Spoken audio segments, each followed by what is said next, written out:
¿Qué tal, mi hermosa familia? ¿Cómo están? Les saludo con muchísimo gusto.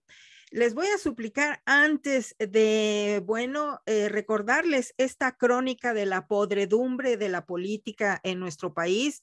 Les voy a suplicar que por favor les den sus deditos arriba, me ayuden a compartir esta transmisión. Ya ven que nos tienen muy censurados, limitados en YouTube. Y bueno, pero no van a poder con nosotros. Vamos a seguir adelante, unidos, juntos, los mexicanos de bien, como bien lo dijo el presidente esta mañana.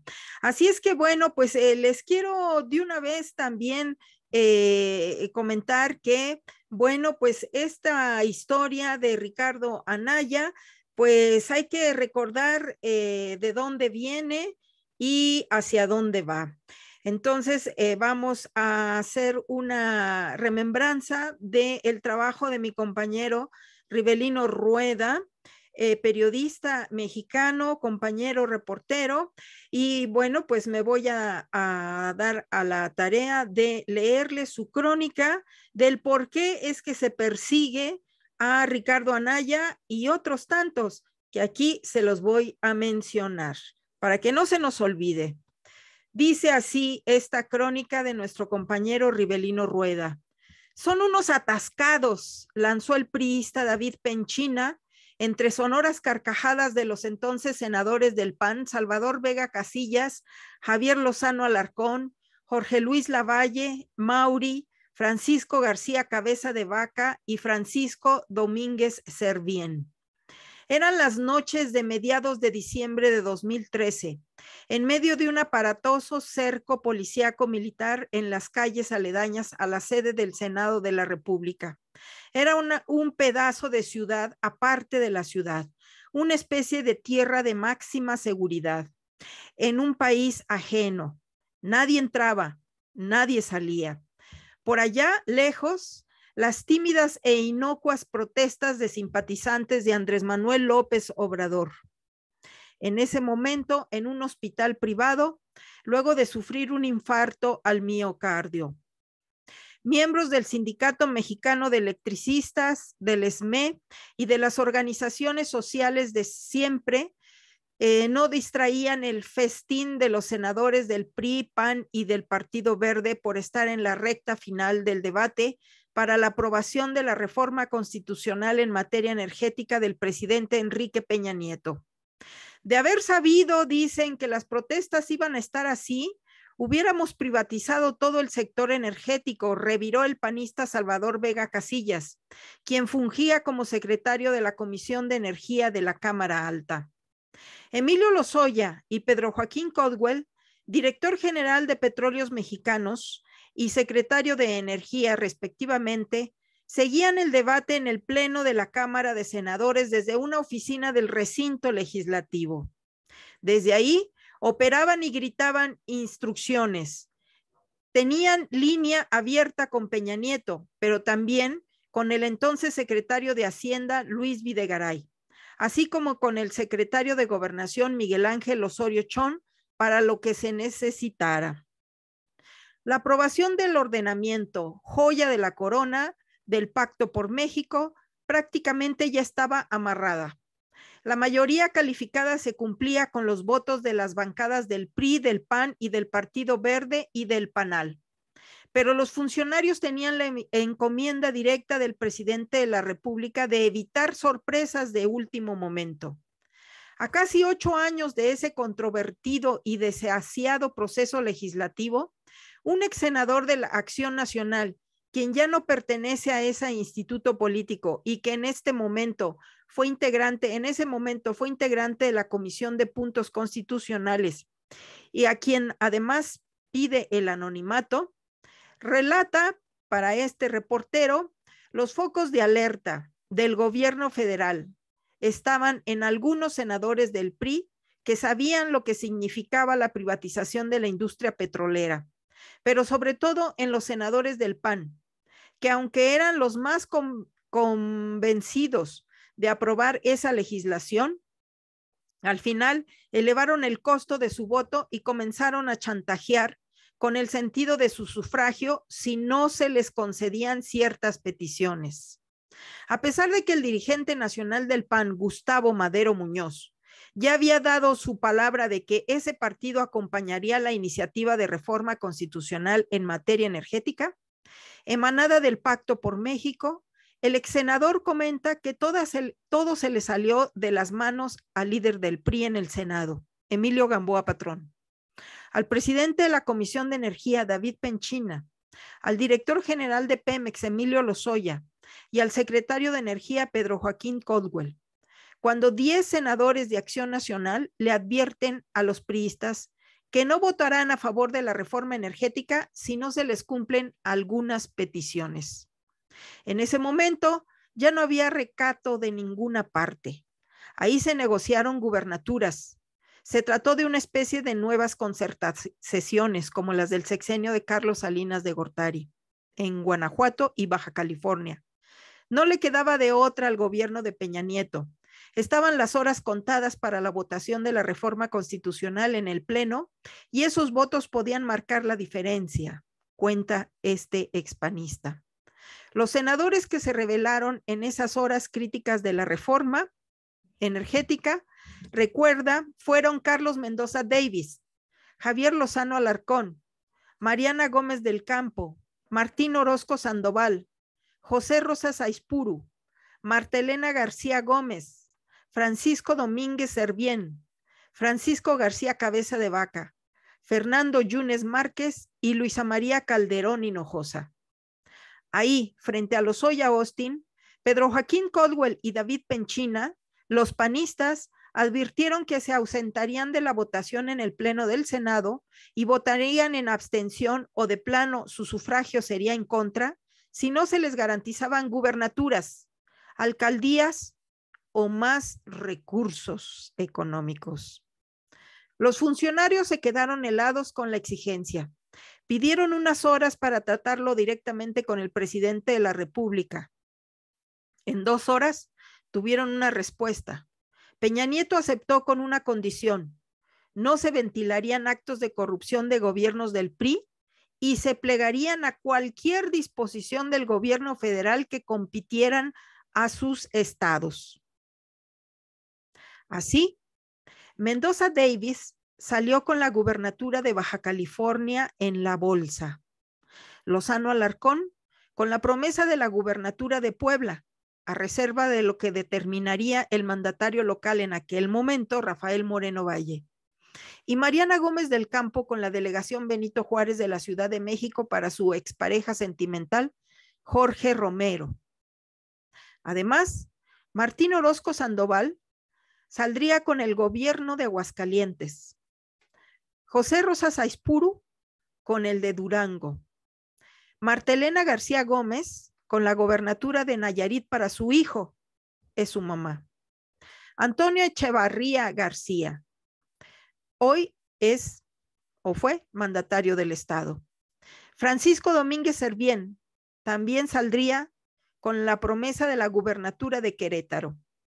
Y Francisco García Cabeza de Vaca con el gobierno de Tamaulipas, tal cual es. Fernando Yunes Márquez cumplió la encomienda de su padre, Miguel Ángel Yunes Linares, para hacerse del gobierno de Veracruz en los comicios de 2016, y a María Luisa Calderón se le prometió otra vía de solución, ya que el presidente ya había comprometido la gubernatura de Michoacán tras la firma del Pacto por México para el perredista Silvano Aureoles Conejo. Luego de negociar con el entonces jefe de gobierno Miguel Ángel Mancera y con los dirigentes del PRD Jesús Zambrano Grijalva y Jesús Ortega Martínez. Son unos atascados, lanzó David Penchina cuando se concretó esa negociación con los panistas, recuerda el ex senador de Acción Nacional. El ex senador panista comenta que también hubo senadores del Partido de la Revolución Democrática del PRD que recibieron sobornos por aprobar las reformas del Pacto por México, sobre todo la laboral, telecomunicaciones, de competitividad, de educación y de política, pero además por hacer quórum y simular una oposición a ese ordenamiento en la reforma energética. Señala que a uno de los más beneficiados fue el hoy gobernador de Puebla y en ese entonces coordinador de los senadores del PRD, Miguel Barbosa Huerta, a quien se le garantizó la presidencia de la mesa directiva del Senado para el tercer año de ejercicio de la 62 legislatura. Otros de los senadores perredistas que se prestaron a esa simulación, señala, fueron Angélica de la Peña, esposa de Jesús Ortega Martínez, Sofío Ramírez Hernández, Armando Ríos Peter, Isidro Pedraza Chávez, Adolfo Romero Lainas, la petista Marta Palafox Gutiérrez, Luis Sánchez Jiménez e Iris Vianey Mendoza. En esos perversos acuerdos también se definió el experimento de Nuevo León, con la primera gubernatura independiente en la historia de México contemporáneo. Luego de que la iniciativa privada, específicamente el Grupo Monterrey y el Consejo Coordinador Empresarial, de la mano en esa fecha de Claudio X González, padre, negoció con el gobierno de Peña Nieto su aval a la reforma energética a cambio de la gubernatura de Nuevo León para el Bronco.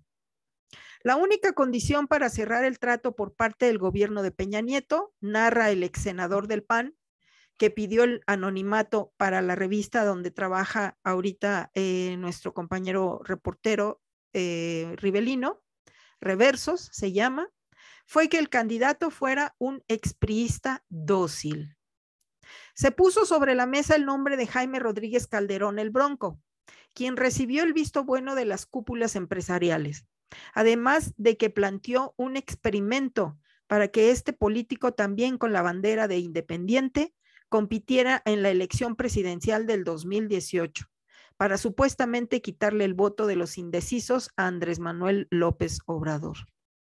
Lo mismo ocurrió con la gubernatura de Quintana Roo, continúa relatando el expanista, donde las dirigencias del PAN y del PRD, al mando de Gustavo Madero Muñoz y Jesús Zambrano Grijalva, respectivamente, negociaron el gobierno de la entidad con la condición de que fuera un expriista, en este caso Carlos Joaquín González, medio hermano del entonces secretario de Energía y cacique de la entidad, Pedro Joaquín Codwell, quien gobernara el estado. Pero el 4 de marzo de 2015, a 4 meses de los comicios federales intermedios y de la renovación de 13 gubernaturas, la mayoría de ellas ya pactadas, todo estuvo a punto de venirse abajo, recuerda el ex senador panista. En medio de las audiencias públicas para la Ley General de Transparencia, el senador del PAN, Javier Corral Jurado, denunció que en el Congreso se manejan grandes cantidades de dinero de las que no se rinden cuentas y se pagan compensaciones a los legisladores por votar determinadas leyes o ratificar los nombramientos propuestos por el presidente, en ese entonces Enrique Peña Nieto. El Congreso se maneja con dinero. Además de la dieta que tenemos los legisladores, dijo Corral, los legisladores recibimos una serie de arremadijos que van haciendo una bolsa impresionante de recursos, incluso se llegan a ganar compensaciones por voto. Recibe uno en sus cuentas bancarias, después se las tienen que andar descargando. Oye, yo no voté la energética, yo voté en contra. Ah, pues te lo quitamos, perfecto, porque hasta a mí me andaban sumando una compensación por votar reforma energética. Pues, ¿qué es eso?, reveló el ex senador de Chihuahua. Luego de esas afirmaciones, añade el legislador, el gobierno federal buscó a Javier Corral para ofrecerle la gubernatura de Chihuahua, a cambio de su silencio por las tranzas que se hicieron en la reforma energética y en los ordenamientos emanados del Pacto por México. Corral aceptó la propuesta, ahí está ahora, estuvo ya casi por cumplir su periodo como gobernador del estado. Señala que hoy que empiezan a salir nombres de los políticos que fueron sobornados por funcionarios del gobierno de Peña Nieto para avalar las reformas del Pacto por México, especialmente la energética, también estos acuerdos para entregar gubernaturas se tienen que conocer para que se vea el tamaño del saqueo a la nación. Y este saqueo que se dio con ese ordenamiento que dice representó la única encomienda de Peña Nieto en su sexenio y que fue dictada por sus patrocinadores para que llegara a la presidencia, la de abrir la industria petrolera a particulares nacionales y extranjeros. Así bien, nuestro compañero Rivelino Rueda hizo esta crónica que aquí se las presento. Y bueno, parte de los que participaron en estos arreglos, aquí los tenemos. Ya hay uno en la cárcel, ya hay uno en prisión. Aquí se los voy a compartir. Aquí está uno de ellos, que era senador por Campeche. Aquí lo tenemos. Él ya está en la cárcel, detenido. Aquí está otro que fue secretario de la Función Pública con Calderón, Vega Casillas. También aquí tenemos, bueno, pues a Gustavo Madero, quien fue uno de los que participó en todos estos arreglos como presidente del PAN en aquellas fechas y quien firmó también el Pacto por México. Aquí también tenemos a otro ex senador que negoció la gubernatura de Baja California Sur. Aquí lo tenemos, a Davis. También aquí tenemos a otro de los negociadores, a Javier Lozano, que narra este ex senador acerca de sus negociaciones. También tenemos aquí a la sobrina de Calderón, Mariana Gómez del Campo. Aquí tenemos, bueno, pues también al que era senador y que negoció la gubernatura de Aguascalientes, Martín Orozco. También tenemos aquí a otro ex senador y que negociaron la gobernatura de Durango, Rosa Saizpuru. También tenemos aquí a la que es la madre del exgobernador de Nayarit, Echeverría. Y también tenemos aquí, bueno, pues otro negociador que fue el ex senador y ex gobernador ya de Querétaro, Francisco Domínguez. También aquí está el entonces senador y que negoció el llegar a la gubernatura de Tamaulipas a cambio de firmar la aprobación de la reforma energética. Aquí tenemos al hijo de Miguel Ángel Yunes. También aquí tenemos a la hermana de Calderón, Cocoa Calderón. Y aquí tenemos al senador por el PRI, Penchina, quien era el presidente de la Comisión de Energía en la Cámara de Senadores y que fue el que tuvo a cargo pues todas estas negociaciones. Así es que bueno, pues aquí les dejo la información. Por esto es que están persiguiendo a Ricardo Anaya, porque también él pues estaba dentro de estos señores que aceptaron dinero por parte de los diputados. Aquí les hice la narración por parte de los senadores, porque Ricardo Anaya fue también uno de los que recibieron dinero. Se le destinó, dice, según el exdirector de Pemex, 6 millones de pesos, pero pues, la verdad es que fueron más.